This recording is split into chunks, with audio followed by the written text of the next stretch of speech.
আজ আপনাদের একটা গল্প শোনাবো। এমন এক জগতের গল্প যে জগতের বাসিন্দারা কথা বলতে পারে না, অভিযোগ করতে পারে না, শুধুই কষ্ট পায়, ভয় পায়, এমনকি তাদের অনেকে মৃত্যুর কূলে ঢলে পড়ে।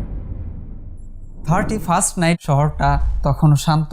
গাছের ডালে ছোট ছোট পাখিরা ঘুমিয়ে আছে। প্রকৃতি যেন নিজের তালেই চলছে। শীতের রাত, হালকা ঠান্ডা, দূরে কোথাও গুটি কয়েক পাখির ডাকে নিস্তব্ধতার সৌন্দর্য যেন আরও বেশি বেড়ে গেছে। এই শান্ত পৃথিবীটা আর কয়েক মুহূর্ত পরে অশান্ত হয়ে উঠবে। ঠিক রাত 12টা।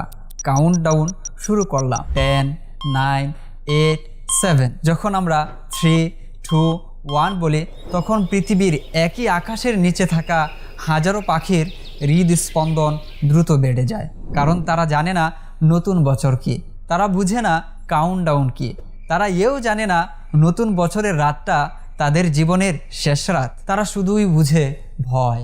আর তার ঠিক পরেই আকাশ জুড়ে বিস্ফোরণের শব্দ, একটার পর একটা আতশবাজি, জ্বলে উঠে রঙিন আলো, চোখ ধাঁধানো চমক, যা আমাদের কাছে সুন্দর বলে মনে হলেও তাদের কাছে মৃত্যুর সংকেত। পাখিরা ভয় পেয়ে ডাল ছেড়ে উঠে যায় আকাশে, দিক বিদিক হয়ে ঘুরতে থাকে। হঠাৎ কোনো গাছ, দেয়াল বা ভবনের কাছে ধাক্কা খেয়ে মাটিতে পড়ে যায়, মারা যায়। অসংখ্য পাখি আহত হয়।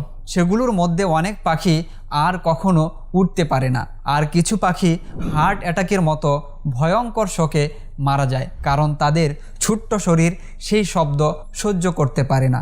যে পাখিরা গাছের ডালে ছানাদের রেখে গেছে, ছানাগুলো ঠান্ডায় কাঁপতে থাকে, মা ফিরে আসে না অনেকক্ষণ, অনেক ডিম সেই রাতেই নষ্ট হয়ে যায়, জীবন শুরু হওয়ার আগেই শেষ হয়ে যায়। রাস্তার কুকুর, বিড়ালগুলোও আমাদের উৎসবের সময় মাটিতে লুকানোর চেষ্টা করে, ভয়ে ছোটাছুটির সময় রাস্তায় ধাক্কা খেয়ে দুর্ঘটনার শিকার হয়ে মারা যায় নীরবে। কেউ দেখে না, কেউ শুনে না, কেউ জানতেও চায় না। আর আমরা তখনও উল্লাসে মেতে আছি, আতশবাজির ভিডিও করছি, শেয়ার করছি, হ্যাপি নিউ ইয়ার। আমরা কি মনে করছি আদৌ কি এসবের জন্য আমাদের কোনো জবাব দিতে হবে না?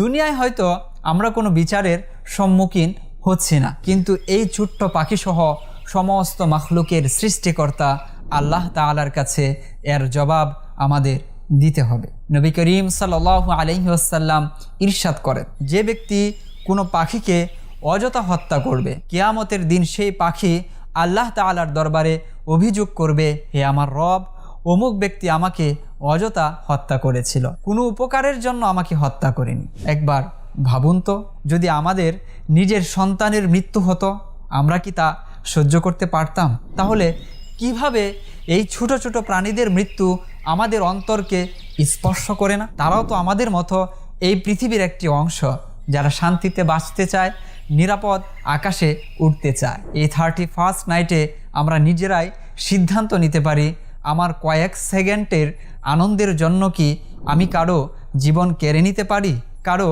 কান্নার কারণ হতে চাই? শুধু নিজের আনন্দ নয়, সবার শান্তির কথা ভাবি।